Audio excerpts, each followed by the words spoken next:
कोई अगर हमें छेड़ेगा तो हम नहीं छोड़ेंगे, ये मोदी जी बोलते रहे हैं और वही उन्होंने करके दिखाया है। कांग्रेस वालों को भारतीय जनता पार्टी से सीखना चाहिए।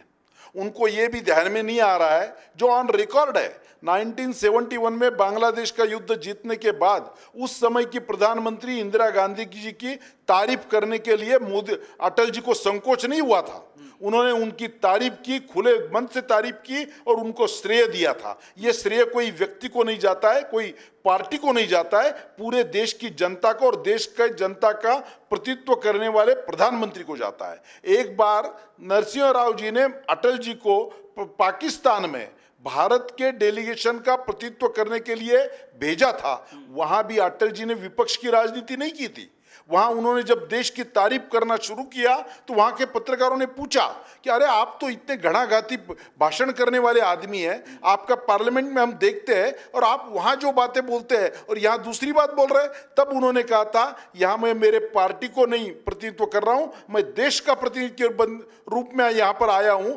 वयम पंचाधिकम शतम, बाहर जब जाते हैं तो हम कौरव 100 और पांडव 5 नहीं होते हैं, हम 105 होते हैं। ये जवाब अटल जी ने उस टाइम दिया था। मुझे ऐसा लगता है इससे कांग्रेस वालों को सीखना चाहिए। विपक्ष का दायित्व और विपक्ष की राजनीति अपने जगह पर है। ऐसे कई प्रसंग राष्ट्र जीवन में आते हैं, उस समय ये राजनीति को छोड़कर अपना भूमिका का निर्वहन करना चाहिए। राहुल गांधी जी की बयान और जिस प्रकार से रिएक्शंस आ रही है, इससे मुझे दुख होता है। जिस पार्टी ने इस देश पर 75 साल राज किया, उनको राज करने वाले पार्टी का और सरकार का कोई दायित्व रहता है। सब युद्ध की बातें ओपनली पब्लिक में बोली नहीं जाती, उसमें कई सीक्रेट्स रहते हैं, इंटरनेशनल कुछ बातें होती है जो सबके लिए शेयर नहीं की जाती। ये भी समझ जिस रूलिंग पार्टी के नेता को नहीं है, उनको इतने साल देश में राज करने के बाद भी जो मैच्योरिटी आनी चाहिए उसका अभाव इसमें दिख रहा है। ओवैसी जी के कई बयानों पर हमने आज तक विरोध भी किया है, पर इस समय जिस प्रकार की भूमिका लेनी चाहिए वैसी भूमिका लेकर उन्होंने विश्व को भी संदेश दिया है। भारत का मुस्लिम समुदाय, उनकी पार्टी और उनके जैसे नेता भी सरकार के साथ खड़े हैं। और जब देश से लड़ने की बात आती है, देश के अस्मिता का सवाल आता है, देश के स्वाभिमान के आगे कोई कॉम्प्रोमाइज नहीं है, हम सब एक है। दोस्तों नमस्कार। ऑपरेशन सिंदूर के जीत के बाद देश भर में एक अलग ही उत्साह और जोश देखने को मिल रहा है। यूं कहे तो देश भर में देशभक्ति सा माहौल हो गया है। तिरंगा यात्रा, तिरंगा जश्न लोगों को देखने को मिल रहा है। ऑपरेशन सिंदूर को लेकर जिस तरीके से प्रधानमंत्री मोदी और भारतीय सेनाओं ने शौर्य और पराक्रम का परिचय दिया, उसके बाद से उत्साह है। लेकिन कांग्रेस पार्टी लगातार जो है मोदी सरकार से सवाल पूछ रही है। कांग्रेस पार्टी कह रही है, खासकर राहुल गांधी जी का सवाल है कि कितने राफेल विमान मारे गए हैं। साथ ही साथ कांग्रेस पूछ रही है कि जिन आतंकियों ने हमारे बहनों माताओं का सुहाग उजाड़ा, वो आतंकी आखिर कहां है? आखिर सीज फायर को क्यों रोका गया?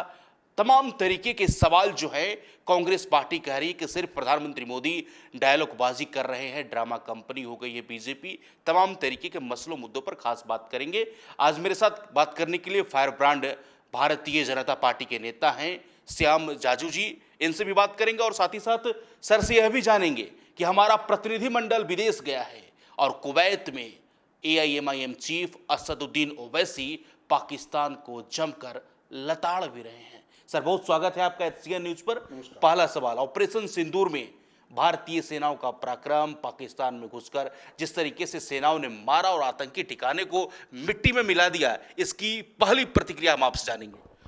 ऑपरेशन सिंदूर के माध्यम से नरेंद्र मोदी जी के नेतृत्व में जो देश आगे बढ़ रहा है, सैनिकों ने जो पराक्रम किया है, उसका संतोष, उसका उत्साह पूरे देश की जनता में है।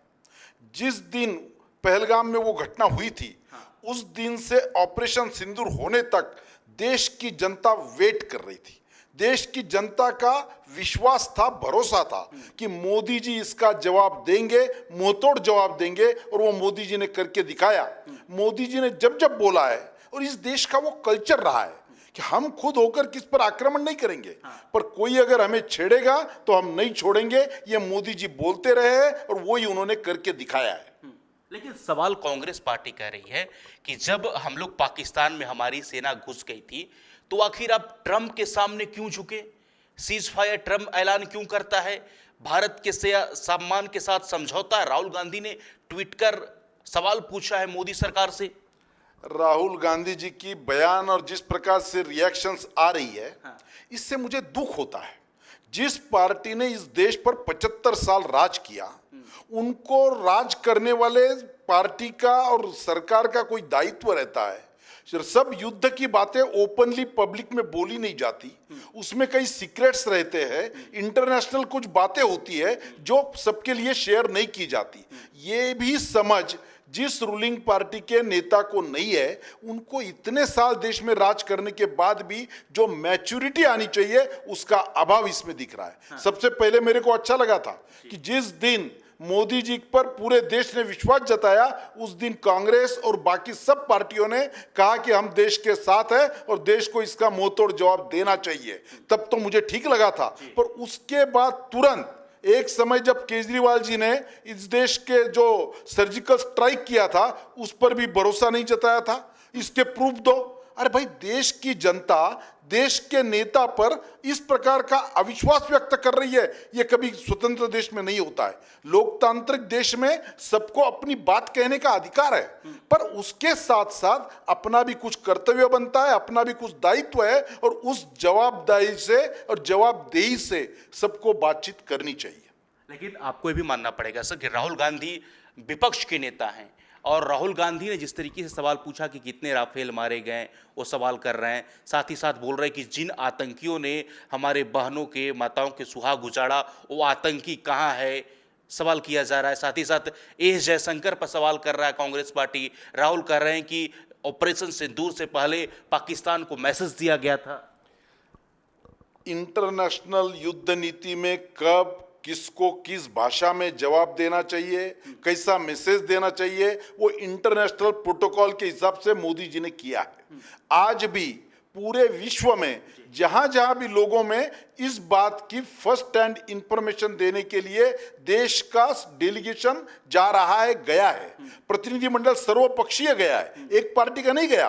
वो एक पार्टी को रिप्रेजेंट भी नहीं करते, वो सर्वपक्षीय डेलीगेशन जाकर भारत की भूमिका लोगों को समझा रहे हैं। और मुझे ऐसा लगता है भारत के साथ पूरा विश्व जो खड़ा है कि ये शांति प्रिय देश है, सहिष्णु है, ये किसी को छेड़ता नहीं है, पर अपना जवाब देने की भी ताकत रखता है, इनके भी क्षमता है, और इनके पास भी सब प्रकार के हथियार है जिसकी ट्रायल इस युद्ध में हो गई है कि पूरे विश्व ने देखा है कि भारत के खुद के बनाए हुए डिफेंस के हथियार कैसे काम आते हैं, और हमारे देश का एक भी नुकसान ना होते हुए उनके हथियारों को, उनके आक्रमणों को हमने कैसे रोका है, फेल किया है, ये पूरे देश ने देखा है।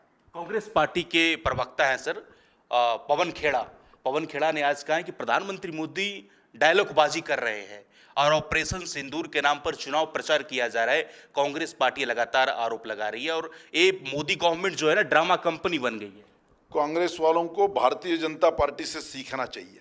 उनको ये भी ध्यान में नहीं आ रहा है जो ऑन रिकॉर्ड है, 1971 में बांग्लादेश का युद्ध जीतने के बाद उस समय की प्रधानमंत्री इंदिरा गांधी जी की तारीफ करने के लिए मोदी अटल जी को संकोच नहीं हुआ था। उन्होंने उनकी तारीफ की, खुले मन से तारीफ की और उनको श्रेय दिया था। ये श्रेय कोई व्यक्ति को नहीं जाता है, कोई पार्टी को नहीं जाता है, पूरे देश की जनता को और देश के जनता का प्रतिनिधित्व करने वाले प्रधानमंत्री को जाता है। एक बार नरसिंह राव जी ने अटल जी को पाकिस्तान में भारत के डेलीगेशन का प्रतिनिधित्व करने के लिए भेजा था। वहां भी अटल जी ने विपक्ष की राजनीति नहीं की थी।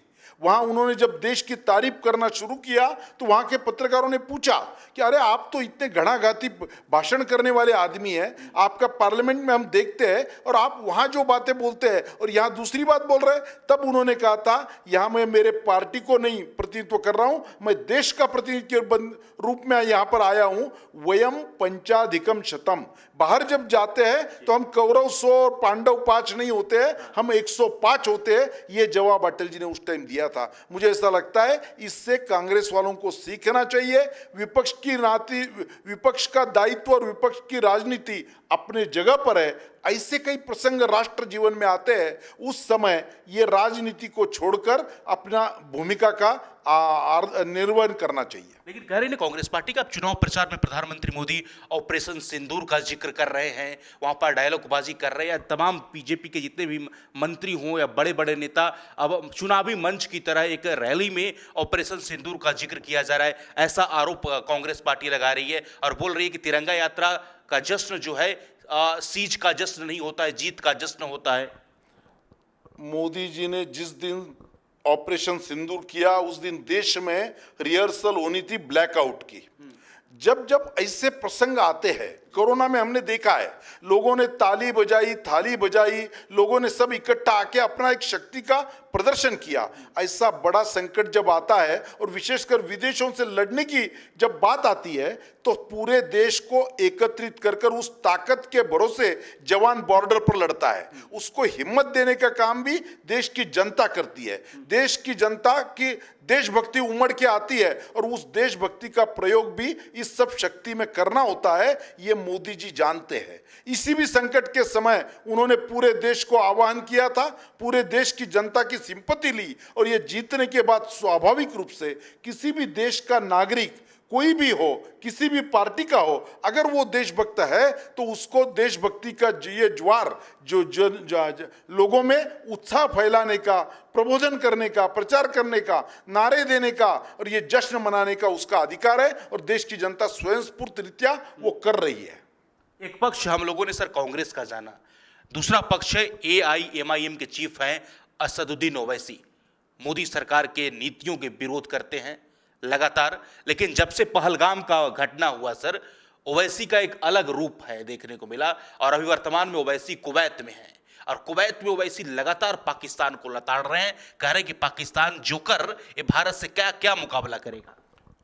ओवैसी जी के कई बयानों पर हमने आज तक विरोध भी किया है, पर इस समय जिस प्रकार की भूमिका लेनी चाहिए वैसी भूमिका लेकर उन्होंने विश्व को भी संदेश दिया है। भारत का मुस्लिम समुदाय, उनकी पार्टी और उनके जैसे नेता भी सरकार के साथ खड़े हैं और जब देश से लड़ने की बात आती है, देश के अस्मिता का सवाल आता है, देश के स्वाभिमान के आगे कोई कॉम्प्रोमाइज नहीं है, हम सब एक है, ये ही मैसेज वो अपने बयानों से दे रहे हैं और उसका मैं स्वागत करता हूं। चलिए, बहुत धन्यवाद सर, आपने अपना बहुमूल्य समय दिया। Thank you so much.